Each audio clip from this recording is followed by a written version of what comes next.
Hello, అందరు welcome to the బాగుంది. Federal Andhra Pradesh. గెలిచాం కదా, 5 ఏళ్ల పాటు రాజ్యం చేయొచ్చు అనుకున్న ఎమ్మెల్యేలకి చంద్రబాబు నాయుడు ఒక్కసారిగా చెమటలు పట్టిస్తా ఉన్నారు. పార్టీలోని 135 మంది ఎమ్మెల్యేలలో సగం మంది పైన తీవ్రమైన అసంతృప్తి వ్యక్తం అవుతున్నట్టుగా సమాచారం అందుతుంది. దాని మీద ఆయన వాళ్ళందరినీ ఒక్కొక్కరిని పిలిచి, అలానే జిల్లాల వారీగా కూడా ఎమ్మెల్యేలను పిలిచి వాళ్ళందరికీ క్లాస్ కూడా పీగుతున్నట్టుగా అర్థమవుతోంది.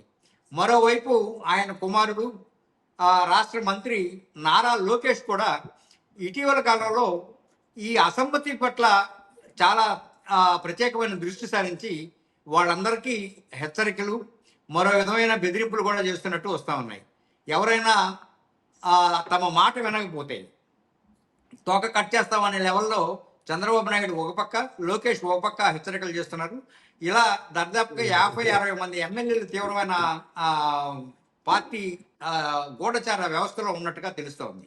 దీనిపైన మనతో పాటు చర్చించడం కోసం ఈవేళ స్టూడియోలో నా సహచరులు, అట్లనే ఫెడరల్ ఆంధ్రప్రదేశ్ ప్రతినిధులు జీపీ వెంకటేశ్వర్లు గారు, గరిక విజయ్ కుమార్ గారు విజయవాడ నుంచి, భాస్కర్ గారు తిరుపతి నుంచి ఈ చర్చలో పాల్గొంటున్నారు. జీపీ గారు, మీరు చెప్పండి, నిజంగానే పార్టీలో అంత తీవ్రమైన ఎమ్మెల్యేల పట్ల తీవ్రమైన అసమ్మతి ఉందా, లేకపోతే ఇదంతా సోషల్ మీడియా హైప్ కానీ లేదా ప్రత్యర్థి వర్గాలు చేస్తున్న ప్రచారం కానీ అనుకోవాలా? ముందుగా ఫెడరల్ ప్రేక్షకులకు నమస్కారం. ఇది ప్రతిపక్షాలు ఆరోపించటమో లేదు జనంలో అసంతృప్తి ఉండటమో కాదు. చంద్రబాబు నాయుడే స్వయంగా సర్వేలు చేయించుకొని మా ఎమ్మెల్యేలు అవినీతికి పాల్పడుతున్నారు, వీళ్లకు చెప్పాలి, కొత్తగా గెలిచిన వాళ్ళల్లో ఎక్కువ మంది అవినీతికి పాల్పడుతున్న వాళ్ళు ఉన్నట్టు నా దృష్టికి వచ్చింది. కాబట్టి మీకు పరిస్థితులు అర్థం కావాలి, నీతిగా ఉండాలి, కష్టపడి పనిచేయాలి అనే పద్ధతిలో చంద్రబాబు నాయుడు మొదటనే ఒక 30 మంది ఎమ్మెల్యేలను 1 by 1 ఇంటికి పిలిపించి ప్రతిరోజు ఉదయం 8 గంటల టైంలో 1 గంట సేపు ఒక్కొక్క ఎమ్మెల్యేకు క్లాస్ పీకి ఎలా నడుచుకోవాలనో ఏం చేయాలనో చెప్పి పంపించాడు. ఇది ప్రజల్లో అసంతృప్తి ఎట్లా అవుతుంది? వాళ్ళు తప్పు చేస్తున్నారని భావించిన తర్వాతనే చంద్రబాబు నాయుడే ఇంటికి పిలిచి ఒక్కొక్కరిని గంట సేపు మాట్లాడి పంపించారు.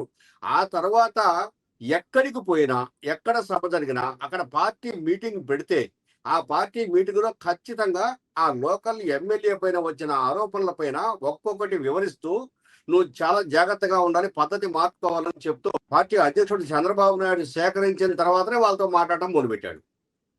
ఓకే విజయ్ గారు, సోషల్ మీడియాలో వస్తున్న వాటిల్లో నిజమెంత, లేదా నిజంగానే జీపీ గారు చెప్పినట్టు పార్టీ అంతర్గత సర్వేల ప్రకారంగా చంద్రబాబు నాయుడు గారు కానీ లేదా వాళ్ళ అబ్బాయి కానీ ఎమ్మెల్యేలకు ఈ తరహా హెచ్చరికలు చేస్తున్నారా?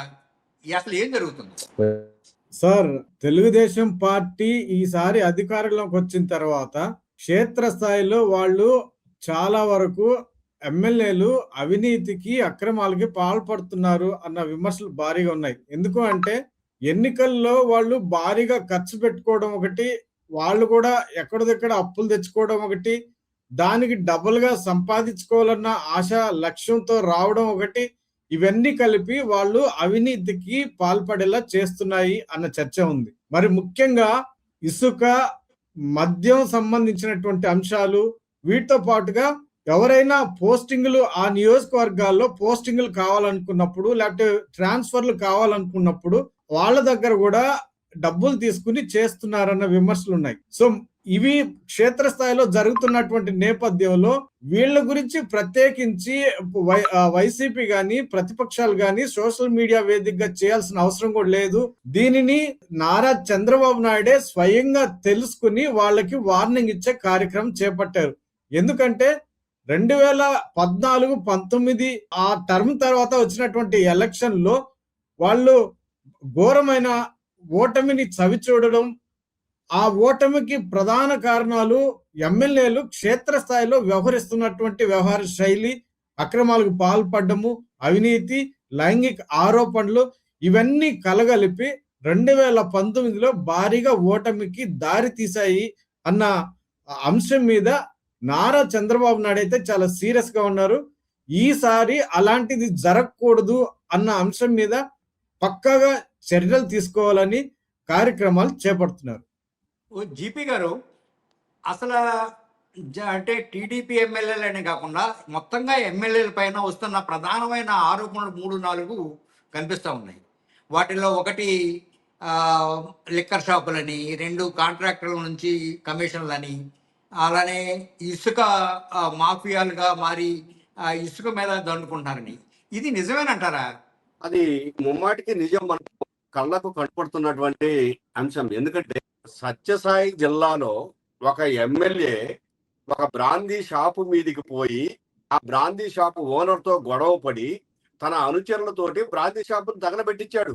దాంతో చంద్రబాబు నాయుడు తీవ్రమైనటువంటి ఆగ్రహం వ్యక్తం చేశాడు. మొన్న ఇటీవల మీరు ఇందులో కూడా ప్రస్తావించారు, కావలిలో పార్టీ మీటింగ్ పెడితే కావలి ఎమ్మెల్యే రెడ్డికి కూడా వార్నింగ్ ఇచ్చాడు.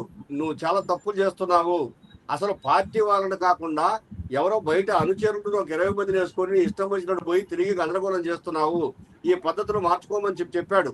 అంతకుముందు మార్కాపురం ఎమ్మెల్యే నారాయణ రెడ్డి ఇంటికి పంపించి తీవ్రమైన వార్నింగ్ ఇచ్చాడు. ఇట్లా ఒక్కొక్కరు చాలా మంది ఎమ్మెల్యేలు, గిద్దలూరు ఎమ్మెల్యేకు తీవ్రమైనటువంటి వార్నింగ్ ఇచ్చాడు.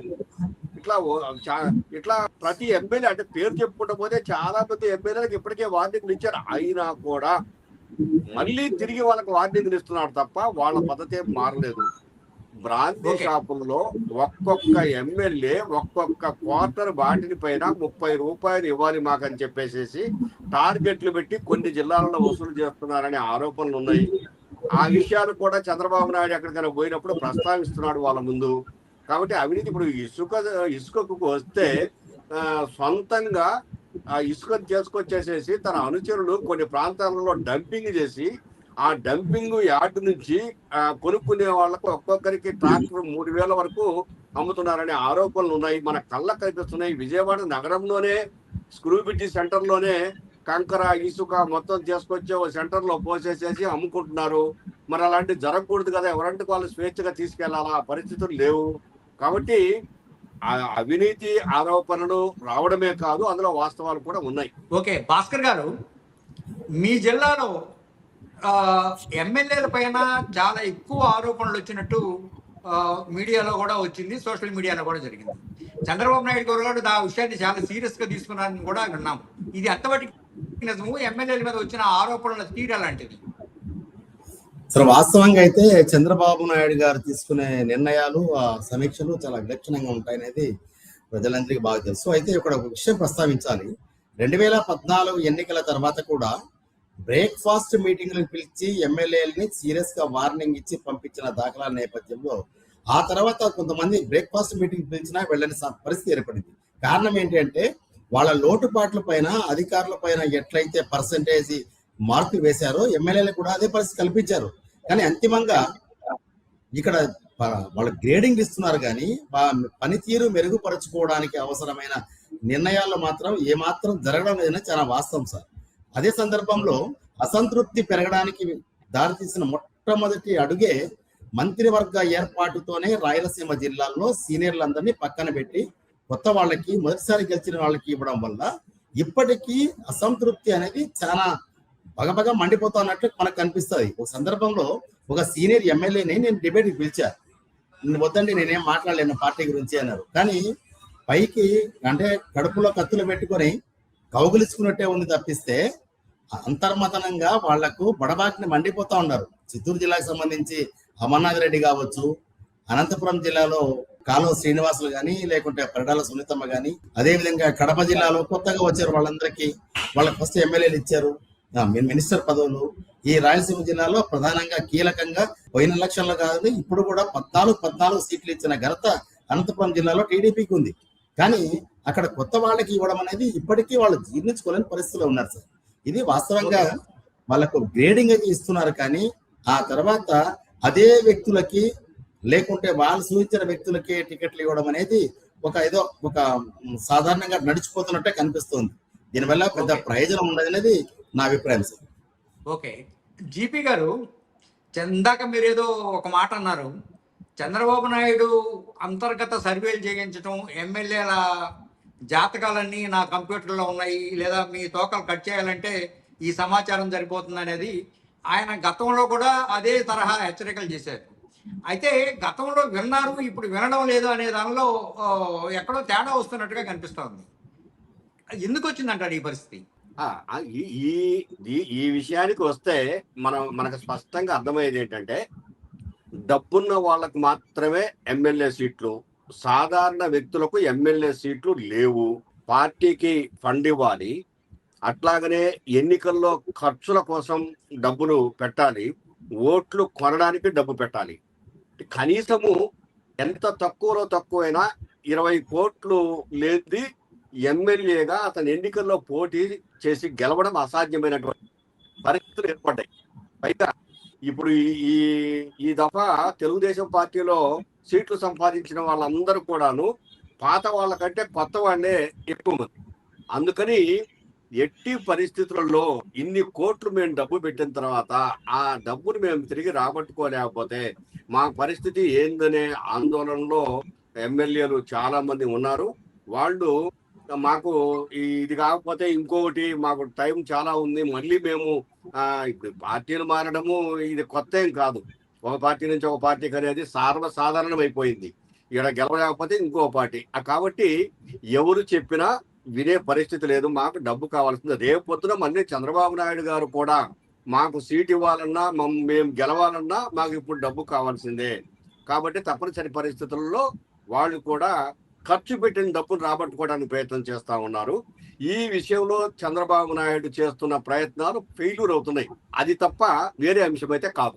ఓకే, విజయ్ గారు, చంద్రబాబు నాయుడు గారు ప్రభుత్వం అంతా అవినీతిమయం అయిపోయిందని, ఎమ్మెల్యేలందరూ తీవ్రమైన డబ్బు సంపాదనలో పడ్డారని, అసలు టీడీపీలోనే అంతర్గత సంక్షోభం లాంటిది, ఈ అవినీతి సంక్షోభం లాంటిది ఒకటి పెరిగిందని వైసీపీ ఆరోపిస్తుంది. వైసీపీ ఉన్నప్పటికీ ఇప్పటికీ ఎమ్మెల్యేల అవినీతిలో ఏమైనా తేడాలు ఉన్నాయా, లేకపోతే అప్పుడు కూడా ఇదే తరహా ఆరోపణలు వచ్చినాయి కదా? అవును సార్, అప్పట్లో కూడా ఇదే తరహా ఆరోపణలు వచ్చినాయి, ఇప్పుడు వస్తాయి, భవిష్యత్తులో వస్తాయి, ఇంత ముందు కూడా జరిగాయి. ఈ మెయిన్ ఎందుకు జరుగుతుంది అంటే, జీపీ గారు చెప్పినట్లు ఎలక్షన్లు వాళ్ళు పెడుతున్నటువంటి ఖర్చు, దానికి వెచ్చిస్తున్నటువంటి డబ్బు, దాన్ని ఎలా రాబట్టుకోవాలి అన్న ఆలోచనలు, ఇవే ముఖ్యంగా వాటి చుట్టూ తిరుగుతూ వస్తున్నాయి. ఎవరు కూడా ప్రజలకు సేవ చేయాలి అన్న ఉద్దేశంతో కానీ లక్ష్యంతో కానీ రాజకీయాల్లోకి రావడం లేదు. అందుకే ఎక్కువ మంది వ్యాపారస్తులే, డబ్బున్న వాళ్ళే రాజకీయాల్లోకి వస్తున్నారు, వాళ్ళకే సీట్లు ఇస్తున్నారు పార్టీ వాళ్ళు కూడా ఏం చూస్తున్నారు, గెలిచే వాళ్ళకే, గెలుపు గుర్రాలకే సీట్లు అని చెప్తున్నారు. అంటే ఇక్కడ ప్రయారిటీ ఏం తీసుకుంటున్నారు, డబ్బుని, ధనాన్ని, ఆ రెండింటినే తీసుకుంటున్నారు. వాళ్ళకి ప్రజల్లో ఎంత మేరకు సేవ చేయగలుగుతాడు, అసలు సర్వీస్ చేసే ఆలోచనలు ఉన్నాయా, ప్రజలు ఇతన్ని తిరస్కరిస్తారా, వ్యతిరేకిస్తారా అన్న ఆలోచనలు అయితే చేయడం లేదు. కేవలము ఎలక్షన్లో డబ్బులు పెట్టుకోగలుగుతారా లేదా అన్నదే ప్రయారిటీగా చూస్తున్నారు. ఆటోమేటిక్ గా పార్టీ తరఫున వాళ్ళు టికెట్లు వచ్చేస్తున్నాయి, ఎలక్షన్ లో గెలిచిపోతున్నారు. గెలిచిన తర్వాత వాళ్ళు ఎలక్షన్ లో ఎంత అమౌంట్ పెట్టారో దానికి ఒక డబుల్ అమౌంట్ సంపాదించుకోవడానికే చూస్తున్నారు. ఇది ఒక వ్యాపారమయంగా మారిపోయినటువంటి నేపథ్యంలో గతంలో వైసీపీ మీద ఇదే తరహా ఆరోపణలు వచ్చినాయి. ఇప్పుడు కూటమి మీద, ప్రత్యేకించి తెలుగుదేశం పార్టీలు కూడా ఇదే రకమైనటువంటి ఆరోపణలు ఉన్నాయి. ఓకే, భాస్కర్ గారు, అంటే కూటమిలోని భాగస్వామ్య పక్షాల మధ్య ఇటీవల జరిగిన ఒక సమావేశం తర్వాత జనసేన వాళ్ళు 2 ఎమ్మెల్యేల పైన చర్యలు తీసుకున్నారు. అదే తరహాలో ఇప్పుడు టీడీపీ కావలి ఎమ్మెల్యేకి, తర్వాత చిత్తూరులో జిల్లాలో 1-2 ఎమ్మెల్యేలకు కూడా హెచ్చరికలు చేసినట్టు చెప్తా ఉన్నారు. అంటే ఎమ్మెల్యేలందరినీ ఒక గాడిని పెట్టడం కోసం ఈ తరహా చర్యలు తీసుకోవడం అనేది సరైన విషయమేనా, లేదా ఎటువంటి మార్గాలు మీరు సూచిస్తారు? సార్, ఇప్పుడు రైల్వే కోడ్ సంబంధించి మా కాన్స్టిట్యున్సీనే, మా ఎమ్మెల్యే అరవ శ్రీధర్, ఎస్సీ రిజర్వ్ కాన్స్టిట్యున్సీ, ఆ నిర్ణయం ఏదో మొదటే తీసుకుంటే కన్నా చాలా బాగుండేది. ఒకటి, ఆలస్యంగానైనా సరే ఒక క్రమశిక్షణ చర్యలు తీసుకోవడంలో జనసేన పార్టీ అనేది ఒక ముందడుగులో ఉందని చెప్పక తప్పదు సార్. అదే సందర్భంలో ఈ కూటమి నాయకుల మధ్య సమన్వయం అనేది క్షేత్రస్థాయిలో చాలా దారుణంగా ఉంది. అంతర్గత సంక్షోభానికి ఇదొక పెద్ద కారణం కూడా. జనసేనకు సంబంధించి ఇక్కడ కానీ లేకుంటే పిఠాపురంలో తెలుగుదేశం పార్టీ ఆలస్యంగా స్పందించాయి తప్పిస్తే సరైన పద్ధతిలో సరైన సమయంలో సరైన నిర్ణయం తీసుకోవడంలో చంద్రబాబు నాయుడు ముందు ఒక సామెత చెప్పబోయారు, జీపీ గారు చెప్పిన దానికి. ఒక సామెత ఉంది, కరంలో కుంటుడో కానీ కూర్చుంటాడు, నేను లేసే మనిషిని కాదు జాగ్రత్త అంటాడు. వాళ్ళు లేసేదిలే, ఈయన చేసేదిలే. ఎందుకంటే చంద్రబాబు నాయుడు అట్లా బెదిరించి భయపెట్టి అదుపులో పెట్టుకోవడానికి ప్రయత్నం చేస్తారు తప్పిస్తే ఇది ఒక మీడియాలో ఒక బూమ్ క్రియేట్ చేయడం కోసమో పబ్లిసిటీ చేయడం కోసం పనికొస్తాను తప్పిస్తే వాస్తవంగా అయితే చంద్రబాబు నాయుడు గారి దగ్గర ఉన్న రికార్డు, స్టాటిక్స్, లెక్కలు అన్ని పర్ఫెక్ట్ గా ఉంటాయి. కానీ ఆయన ఎందుకో వెనక ముందు ఆలోచన చేస్తాడు తప్పిస్తే మా సాధారణంగానే ఒక పేరుంది, మొహమాటం ఎక్కువ అని చెప్పని. ఆ మొహమాటమే ఆ తెలుగుదేశం పార్టీకి కొద్దిగా ఇబ్బందికరమైన పరిస్థితులు మొదటి నుంచి చంద్రబాబు నాయుడు గారు పగ్గాలు చేపట్టినప్పటి నుంచి కూడా ఈ మొహమాటమే, ఆయన సొంత నిర్ణయాలు, ప్రయోగాలే ఆయన దెబ్బతీస్తాడు. ఓకే, జీపీ గారు నాకు ఒక మాట చెప్పండి. ఒకవేళ చంద్రబాబు నాయుడు స్థానంలో మీరు కనుక ఉండి ఎమ్మెల్యేల పనితీరు మార్చుకోవాలి అంటే మీరు చేసే ఒక 3 సూచనలు చెప్పండి. చంద్రబాబు నాయుడు సరే ఈ సర్వేలు చేయించుకున్న తర్వాత మీకు టికెట్ రావడము ఆలోచించుకోండి, మీరు రాజకీయాలలో ఎక్కువ టైం ఉంటే ఎలా మనగలుగుతారో ఆలోచించుకోండి అని 1-2 సార్లు వాళ్ళకి హెచ్చరికలు చేస్తూనే ఉన్నాడు. హెచ్చరికలతో సరిపెట్టకుండా ఖచ్చితంగా ఒకరి మీదైనా చర్య తీసుకుంటే రెండో వాళ్లకు భయం వచ్చేస్తుంది. ఏదైనా భయము లేనిది ఎవ్వరు కూడాను అనుకున్నది సాధించలేరు. ఎంత కొంత భయం ఉండాల్సిందే. ఎదుటి వ్యక్తి నరసరావుపేట ఎమ్మెల్యే పైన ఆయన చాలా స్పష్టంగా హెచ్చరికలు కూడా జారీ చేశారు కదా, చర్యలు తీసుకోలేదని ఎలా అనుకుంటాం? అంటే హెచ్చరికలు జారీ చేయడం వేరు, పార్టీ నుంచి సస్పెండ్ చేయండి, ఇదిగో 1 నెలలో నీ కార్యకలాపాల పోలీస్ నిఘా ఉంటుంది, నువ్వు ఏం చేస్తున్నావో నాకు అన్ని తెలుస్తాయి, నెల రోజుల పాటు నువ్వు పార్టీ నుంచి సస్పెండ్ చేస్తున్నా, నువ్వు ఎమ్మెల్యేగా ఉంటే ఉంటావు, శాశ్వతమైనటువంటి హెచ్చరికగా గుర్తుపెట్టుకోవాలా అని ఇట్లా ఒక చర్య ఏదో ఒకటి ఉండాలి. ఆ భయము లేకపోతే భారతదేశంలో భయము లేకపోవడం వల్లనే చెత్త చెదారం రోడ్ల మీద పేరుకుపోవడం, మొత్తం ట్రాఫిక్ అల్లకల్లోలం కాదు, ఇట్లాంటివి అన్నీ జరుగుతున్నాయి. ఆ భయం ముందు ప్రజాప్రతినిధులు రావాలా, ఆ తర్వాత ప్రజల్లో వస్తుంది. ఓకే విజయ్, ఈ ప్రశ్నకి మీరైతే ఏం సూచన చేస్తారు? సార్, మొట్టమొదటి ఎమ్మెల్యే అభ్యర్థుల దగ్గరే మెయిన్ జాగ్రత్తలు తీసుకోవాలి సార్. ఎందుకంటే వాళ్ళు వ్యాపార దృక్పథంతో ఉన్నారా, లేకపోతే ప్రజలకు సేవ చేయాలనే లక్ష్యంతో ఉన్నారా అన్న దగ్గరే మెయిన్ ఫిల్టరేషన్ జరగాలి. ఆ జరిగిన తర్వాత వాళ్ళు ప్రజల్లో ఎంత మేరకు విశ్వాసాన్ని, నమ్మకాన్ని తీసుకోగలుగుతారు, అంటే ఈ అభ్యర్థి మీద ప్రజల్లో ఏమాత్రం విశ్వాసం ఉంది, ఎంత మేరకు నమ్ముతున్నారు అన్న అంశాన్ని కూడా పరిగణలోకి తీసుకోవాలి. ఇలాంటి అవినీతి లేకపోతే ఆరోపణలు వీటన్నిటికీ దూరంగా ఉండే పద్ధతిని అవలంబించాలి.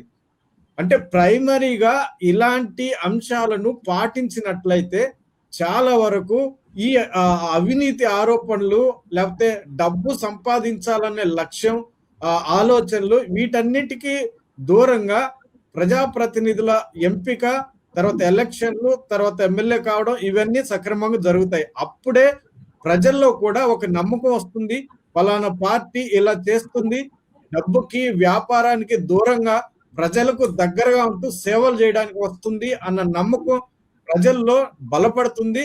దాన్ని విశ్వసిస్తారు, గెలిపిస్తారు. కానీ ప్రస్తుతం ఆ పరిస్థితి అయితే లేదు ఆంధ్రప్రదేశ్ లో.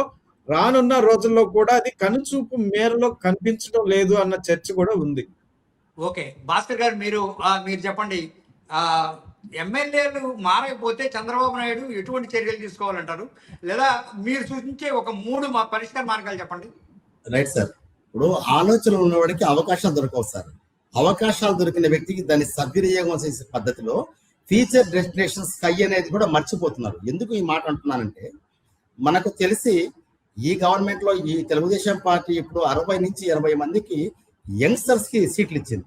దాంట్లో రాయలసీమలో మనకు చిత్తూరు జిల్లా నుంచి పూతలపట్టు నియోజకవర్గం నుంచి ఒక జర్నలిస్టు పోటీ చేశాడు.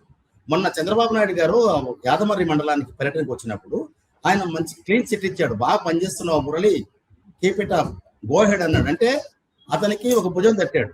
ఇదే పరిస్థితి మా అనంతపురం జిల్లాలో కానీ, కర్నూలు జిల్లాలో కానీ, కడప జిల్లాలో యువతకు అవకాశాలు ఇస్తే వీళ్ళు ఆ అవకాశాన్ని ఎట్ట వాడుకోవాలన్నది కూడా వాళ్ళకి అర్థం కావట్లా.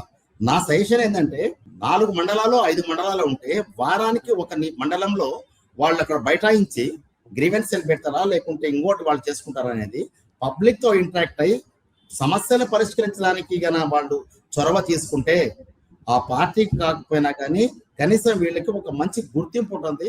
ఫ్యూచర్ డెస్టినేషన్ కి ఒక లైన్ ఏర్పడుతుంది సార్. ఆ పని చేయట్లేదు. ఇప్పుడు వీళ్ళు ఎంతసేపటికి ఏంటి అంటే యువకులుగా తిరిగే అవకాశాలు, ఉత్సాహము, అన్ని శక్తులు ఉన్నప్పటికీ కాన్స్టిట్యున్సీలో కాకుండా విజయవాడ చుట్టూనో హైదరాబాద్ చుట్టూనో ఒక మాట అనొచ్చో కూడా తెలియదు కానీ కొంతమంది పొరుగు రాష్ట్రాల్లో పెట్టుబడులు చేసుకోవడానికి సంపాదించుకోవడం కోసం ఎక్కువ కాన్సన్ట్రేట్ చేశారు. వీళ్ళని లొకేట్ చేసి గాడిలో పెట్టే ప్రయత్నం చంద్రబాబు నాయుడు గారు చేయగలిగితే యువతకు ఇచ్చిన అవకాశం సద్వినియోగం అవుతుంది. ఈ రాష్ట్రంలో ప్రత్యేకంగా రాయలసీమ ప్రాంతంలో మంచి మేలు జరగడానికి ఆస్కారం ఉంది. రాయలసీమని ఎందుకు నేను ప్రస్తావిస్తున్నానంటే కోస్తా ప్రాంతాల్లో దేవుడిచ్చిన ప్రకృతి ఇచ్చిన వరం, వాళ్ళకు వనరులు ఉన్నాయి. రాయలసీమలో వీళ్ళు జబ్బలు జరుచుకుంటున్నారు కానీ ప్రకృతి కరుణిస్తే ఆ ప్రకృతిలో సహజ వనరుల్ని ఇష్టానుసారంగా దోచుకోవడంలో వైసీపీకి ఏమాత్రం తీసుకోని స్థితిలోనే జరుగుతున్నాయి సార్. ఇప్పటికీ వీటిపైన అంటే కరప్షన్ పైన ఇంతకుముందు జీపీ గారు మాట చెప్పారు. కరప్షన్ రిస్ట్రిక్ట్ చేయడానికి చంద్రబాబు నాయుడు గారు మొదటి నుంచి ఒక మాట అంటున్నారు, ట్రాన్స్పరెన్సీ గవర్నెన్స్ అని. ట్రాన్స్పరెన్సీ గవర్నెన్స్ లో డెవలప్మెంట్ ని డీసెంట్రలైజ్ చేసి పారిశ్రామిక విప్లవం తీసుకొస్తున్న పరిస్థితి కూడా కనిపిస్తోంది చాలా స్పష్టంగా. ఇటువంటి పరిస్థితిలో చంద్రబాబు నాయుడు కఠినమైన బెత్తం పట్టుకొని వీళ్ళని కట్టడి చేయలేకపోతే మాత్రం ఇబ్బంది పడే రోజులు రానున్న ఎన్నికల ముందే తేలిపోయే అవకాశం ఉంది.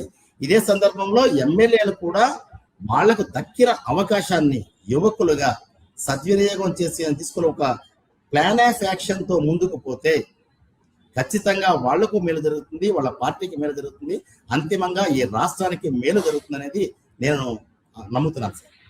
Okay, good. మీ అందరి చర్చల సారాంశం అయిన తర్వాత నాకు అర్థమైంది ఏంటంటే ఇది ఎన్నికల సంస్కరణ అనేది చాలా అవసరంగా మీరందరూ చాలా భావించారు. ఎన్నికల సంస్కరణ మీద గత 40-50 ఏళ్లుగా చర్చోపచర్చలు జరుగుతూనే ఉన్నాయి. దాని మీద కమిషన్లు చేస్తూ వస్తున్నారు. అవి ఎన్నికల సంస్కరణ రానంతసేపు ఈ తరహా అవినీతి ఉంటూనే ఉంటుంది. చంద్రబాబు నాయుడు గారు లాంటి వాళ్ళు వాళ్ళ హెచ్చరికలు వాళ్ళ ఎమ్మెల్యేలకు చేస్తూ ఉంటారు. అయితే చంద్రబాబు నాయుడు గారు చేసే హెచ్చరికలు వాళ్ళ ఎమ్మెల్యేలకు చేస్తున్నవే కాకుండా మొత్తం యావత్ సమాజానికి చేస్తున్న ఒక ప్రతిబింబంగా మనం చూడాలి.